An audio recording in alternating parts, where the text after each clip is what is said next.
દાદા કયા ગામના? ખતરાદેવીના. ખતરાદેવીના. શું કરે છે આ ઝૂંપડીમાં? બેઠા છે. આ ઝૂંપડીમાં બેઠા છે. રહેવાનું ક્યાં રહ્યું છે? અત્યારે ખાઈને આવ્યો. ક્યાંથી? ઘરેથી. કોનું ઘર છે? મારું. તમારું ઘર છે. અને શું કરે તમે? હે? મજૂરી કરવા જાઉં. ક્યાં? ગામમાં જ. મજૂરી કરીને જિંદગી ગુજારો? આપે 60-70 રૂપિયા આપે છે. કોઈ 60-70 રૂપિયાને એવા આપે. બરાબર બરાબર. છોકરા છે?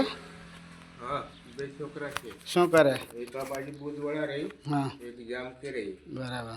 એ નથી સાથે રાખતા? ભેંસ ચારીને જિંદગી ગુજારે છે છોકરા. મારે કોઈ જમીન નહીં મળે, કોઈ નહીં મળે. તમારી જમીન ને કોઈ વસ્તુ નહીં? કોઈને ઘેર છે એટલું જ છે. બરાબર. અને સારું દાદા, અમારે તરફથી આ તમને 200 રૂપિયા છે. હા, કોઈ સારું લાવીને ખાજો. હારું. હા ને? સારું ચાલો મળીએ. હા દાદા. સારું ભાઈ.